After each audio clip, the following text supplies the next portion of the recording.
कौन हो तुम? अंजलिना रस्सियों से जकड़ी हुई थी कि कोई कमरा खोले अंदर आया था।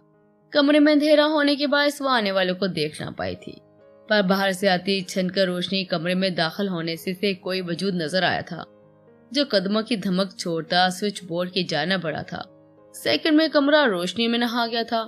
तो मुझे अपना खैर ख्वाबी समझ सकती हो, समीर कातलाना मुस्कुराहट लबों पर सजाए बोला था। समीर शाह, अंजलिना के मुंह से निकला था। तो तुम हो मेरे बाप के दुश्मन एसएसपी समीर शाह? जी बिल्कुल, मैं हूँ दुश्मनों का दुश्मन समीर शाह। समीर इसको देखकर संजीदा आवाज में बोला था, जबकि अंजलिना की नजरें अब इसके चेहरे पर जमी थी।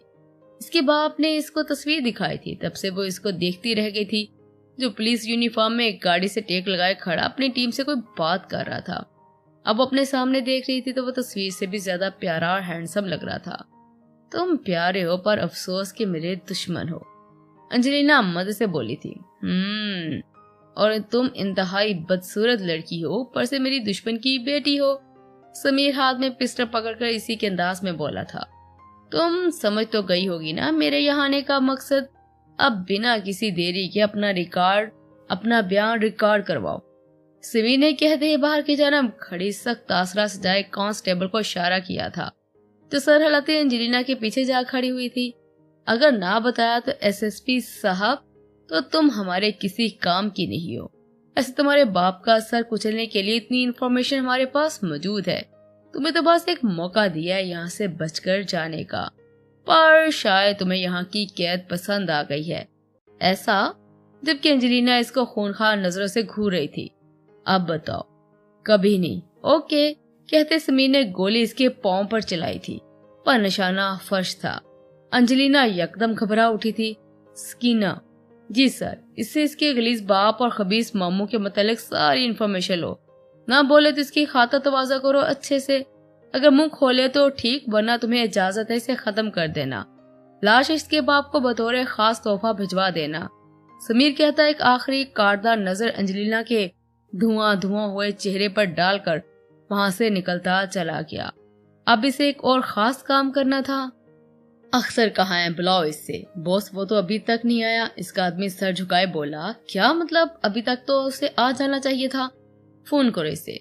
बॉस को अनजाने खदशे ने घेर लिया था। बॉस, नंबर बन जा रहा है। अब जाकर आबा जोया को पसीने छूटे थे। इसे अपनी बेटी की फिक्र थी, तभी इसका आदमी आया था। बॉस, वो ये क्या तुम लोगों ने वो लगा रखी हुई है? बको जल्दी। बॉस तिलमिला उठा था जब ही दो आदमी एक बॉक्स ले आए, वैसा ही जैसा मिचेल की दफा था। ये देखकर बॉस की आंखें पूरी वाह हो चुकी थी। दिल बेसाख्ता किसी अनहोनी का अंदिया दे गया था।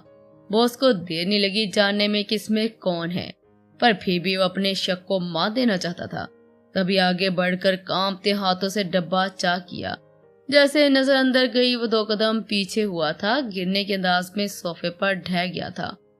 अंजलिना, मेरी बच्ची? नहीं, तुम अंजलिना नहीं हो? वो सरगोशी में खुद से बोला था। बॉस, ये आपके लिए है। इस आदमी ने लिफाफा इसके सामने टेबल पर रखा था। बॉस ने कांपते हाथों से गैबी दिमागी से वो लिफाफा खोला। अंदर से सफेद रंग का कागज निकला, जिस पर लिखी तहरीर पढ़कर बॉस के पैरों तले जमीन सिरक गई थी। तुम्हें क्या लगा था कि मैं तुम्हारी बेटी को जाने दूंगा? हरगिज नहीं। अब महसूस करो वो दर्द जो मैंने किया था। बहुत शौक है ना तुम्हें आग लगाने का। तुमने जलाना चाहा था ना मेरे माँ बाप को। लो देख लो, मैंने बदला लिया। बिल्कुल इसी तरह सिसका कर तुम्हारी बेटी को मारा और जलाया भी है।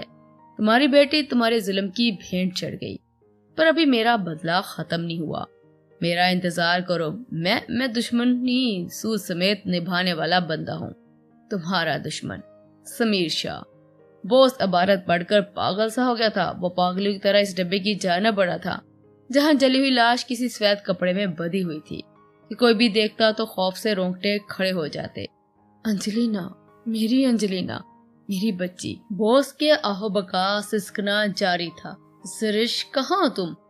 Pickup the call, damn it. Burhan धाड़ा था। वो हर जगह देख चुका था। जरिश का कोई अता पता ना था। उफ, पागल लड़की, कहाँ? बुरहान का दिल किसी न होने में घबरा रहा था। तभी दूसरी जानब से कॉल उठा ली गई थी। जरीश, कहाँ तुम? बुरहान, वो जरिश फूली सांसों से बोल नहीं पा रही थी। क्या वो सर, कहाँ हो तुम, प्लीज बताओ। वो मेरे पीछे। तभी बुरहान को जरिश के चीखने की आवाज आई थी, साथ ही कॉल कट चुकी थी। Zarish, hello, what the hell. Burhan ने जोर से हाथ की मुट्ठी भींचकर खुद पर कंट्रोल किया था। अचानक ये ख्याल इसकी आंखें चमकी। बुरहान ने जल्दी से जरिश की लोकेशन ट्रेस की, जिसे अपने से कुछ मिनट की मसाफत पर शो हुई थी, जो कि आगे बढ़ रही थी। जरिश शायद भाग रही थी। बुरहान ने इसे यही अंदाजा लगाया। वैसे तेजी से गाड़ी में बैठकर इसकी जानब दौड़ाई थी। वो लोग डिनर कर रहे थे कि बुरहान को एक जरूरी कॉल आई थी, जो कि इसके मैनेजर की थी। बुरहान जरिश को आराम से खाने का कहकर वहां से उठकर बाहर आया। कॉल सुनने लगा। जरिश जो इन्माक से खाने में मगन थी, दाएं तरफ बैठे फरंगियों के टोले पर नजर पड़ी। इसी की तरफ देखकर सरगोशी में एक दूसरे से बात कर रहे थे। जरिश को कुछ अजीब सा लगा, पर मुसलसल इनकी नजरों से जिच होती। वो खाना छोड़कर अपना फोन उठाती बुरहान को देखने बाहर आई। इधर उधर देखने पर वो नजर न आया तो जरिश परेशान थी पार्किंग की जाना बढ़ी थी। Hey baby, what you are doing here alone? तुम यहाँ अकेली क्या कर रही हो? What are we looking for? हमारी तलाश है क्या? कम यहाँ आओ। इसको सहमा हुआ देख कर एक बोला था। Who are you? कौन हो तुम लोग? Get out, दफा हो जो। जरिश हिम्मत करते बोली थी। We are not going anywhere. Where but you are coming to us? हम कहीं नहीं जा रहे, बल्कि तुम हमारे पास आ रही हो। इनमें से एक लड़का बोला। जरिश को बाजू से दबोच लिया था। Leave, I say just leave me, bloody people. जरिश इसकी गिरफ्त में झटपटाई थी और जोरदार थप्पड़ इस फरंगी के चेहरे पर रसीद किया था। You bitch, no, save yourself from. अब तुम खुद को मुझसे बचा लो, कहते हुए इसने इसके हाथ के हिजाब की जाना बढ़ाया था। जरिश ने फुर्ती से पीछे हटी और बिना पीछे देखे अंधाधुंध भागी थी। वो फरंगी इसको हाथ से फिसलता देख दूसरे से बोला था। चारों लड़कों को टोला इसके पीछे हो लिया था। वो आगे देखने की बजाय पीछे देख रही थी, जो लड़के बिल्कुल इसके नजदीक थे। अभी कुछ ही कदम की दूरी पर थी कि जरिश की हील टूटी और वो उन्हें मुंह सड़क पर गिरी थी। इसी लम्हे इसके हाथ में पकड़ा फोन जोर से बजा था। रोमन रिंग कॉलिंग देखकर इसने जल्दी से कान से लगाया था। दूसरी तरफ परेशान बुरहान को बताना चाहा, पर इन लड़कों को अपने सर पर खड़ा देख इसके खौफ के मारे इसे बोला नहीं जा रहा था। जब तेजी से एक लड़के ने इसके हाथ से फोन छीना कि जरिश की चीख निकल गई। वो इसे दूर फेंक चुका था। बुरहान होटल की बैक साइड पर आकर कॉल सुनने लगा था। कुछ देर बाद वो वापस आया तो जरिश कहीं न थी। बुरहान परेशान हो उठा था। होटल से बाहर पार्किंग तक जाकर देखा, पर जरिश दूर दूर तक न थी। वो परेशानी के आलम में वापस इसी जगह आया। वेटर से पूछा, जिसने लालमी का इजहार किया। इसे जल्दी से बिल टेबल पर रखा और बाहर आकर यहाँ वहाँ देखने लगा। कुछ सोचकर इसने कॉल की थी, जहाँ जरिश की डरी और बुखलाई हुई आवाज इसके कानों में पड़ी थी। बुरहान का दिल तेजी से धड़क रहा था। वो फुल स्पीड से गाड़ी इसकी जानब ले आया था। कुछ फासले पर इसे 4 लड़के नजर आए थे, जिनकी इसकी तरफ पूछ थी। वो झुके रोड पर बैठे वजूद से कुछ कह रहे थे। बुरहान को समझने में देर नहीं लगी थी कि सड़क पर बैठा वजूद इसकी बीवी थी। बुरहान ने गाड़ी को ब्रेक लगाई और तेजी से गाड़ी से निकला था। वो जो जरिश के इर्द गिर्द खड़े थे और मुसलसल हंस रहे थे। किसी को आता देख चौंके। गाड़ी की हेडलाइट की वजह से वो सामने वाले को देख नहीं पा रहे थे। हे मैन, गो बैक, इनमें से एक धाड़ा था। जबकि जरिश खौफ से कपकपाती इन लड़कों को अपने सर पर खड़ा देखकर सामने मसीहा को देख रही थी, जब जीन्स की बेल्ट निकाल कर इसे हाथ में लपेट चुका था। वो चारों एक साथ इसकी जाने पड़े थे, जो खूनखार नजरों से इसको देख रहा था। She is my lady, Burhan ने बर्फीले लहजे में कहा था। Oh, you try to make hero. वो चारों कहका लगाने लगे थे, जबकि जरिश बुरहान की बात सुनकर हील से दूसरे पांव को आजाद करवाती खुशी से इतनी जाने बढ़ी थी। बुरहान की पुश्त के पीछे छुप गई थी। Why not, come and fight with me. Burhan ने इनको उकसाया। जरिश का हाथ दबाकर इसे वहीं छोड़कर आगे बढ़ा था। देखते देखते बुरहान ने दाएं बाएं बेल्ट चलाया था। इन लड़कों की चीखें बुलंद हो उठी थी।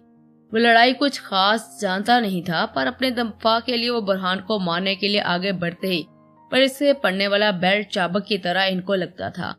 बुरहान ने खूब बेल्ट से धुलाई करने के बाद अब अपने सीखे कराटों की जोर आजमाई करता मिनटों में इनको निढाल कर चुका था। वो चारों सड़क पर पड़े करहा रहे थे। एक आखिरी बार बुरहान इनको एक एक ठोकर रसीद करता। लहू लहान कर पॉकेट से फोन निकाल कर वहां की पुलिस को इतला दी और जरिश की जाना बढ़ा था। तुम ठीक हो मेरी जान? बुरहान ने प्यार से इसके गाल सुलहाए थे। जरिश रोती हुई इसके सीने से लगी थी।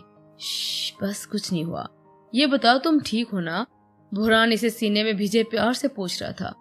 जी, वो फक्त इतना ही बोल पाई थी, जबकि बुरहान इसे सीने से लगा इसकी पूछ सुलहा रहा था। आप कहाँ थे? इन्हें इतना देखा पर नजर नहीं आए। ये लड़के मेरे पीछे लग गए। उसकी सीने से लगी बोली थी। सॉरी जान, मैं जरूरी कॉल सुन रहा था।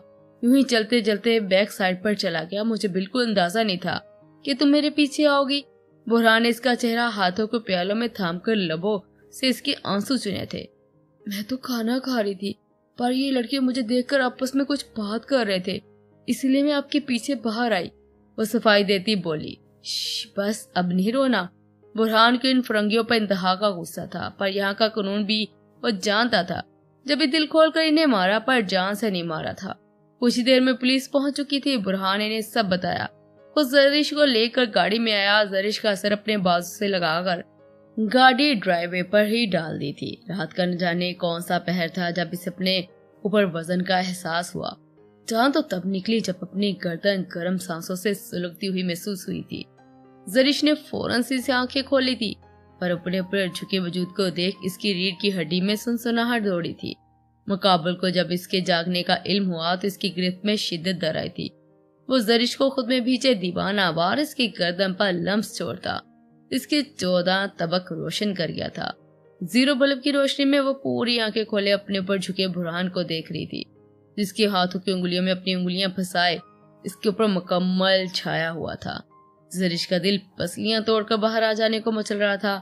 शदीद बेबसी दर आई थी। वो बिना कुछ बोले अपनी गर्दन और कंधे पर इसका दहकता लम्स महसूस करती। आंखें नीचे हुई थी। बुरहान इसकी मज़ाहमत न करने पर जज्बात की शिद्दत में बहकता गुस्ताखियां कर रहा था। उसकी गर्दन से चेहरा निकाल कर इसकी पंखड़ियों जैसे लबों पर झुका था। इसकी पकड़ में इतनी शिद्दत थी कि जरिश की आंखों से आंसू निकलने लगे थे। कुछ देर बाद वो खुद को सिराब कर दूर हुआ। मजीद गुस्ताखी करता कि जरिश ने इसके सीने पर दोनों बाजू रखकर खुद से दूर करना चाहा था, पर वो अपनी जगह से 1 इंच नहीं हिला था। बुरहान को इसका मज़ाहमत करना सख्त नागवार गुजरा था।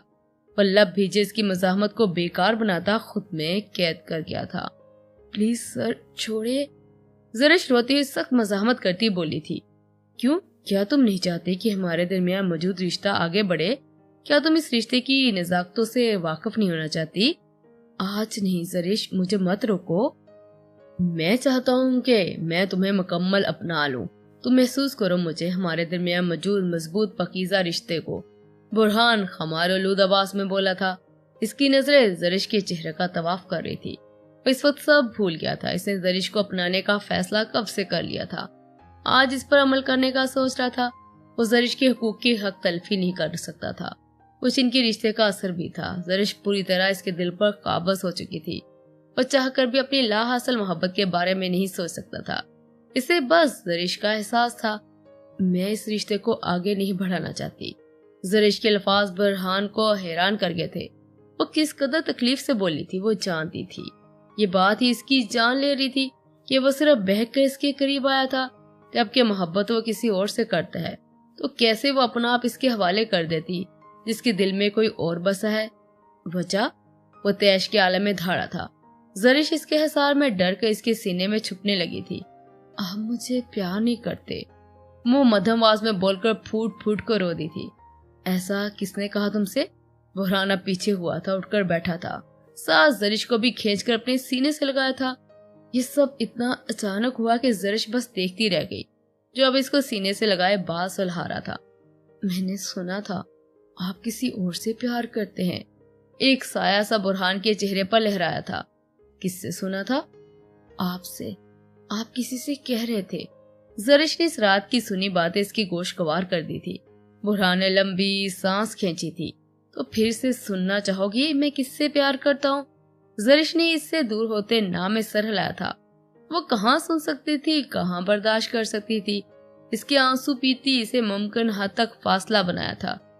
पर मैं फिर भी बताना चाहूंगा, मैं तुमसे प्यार करता हूँ जरिश। जबकि जरिश हैरान नजरों से इसे देख रही थी।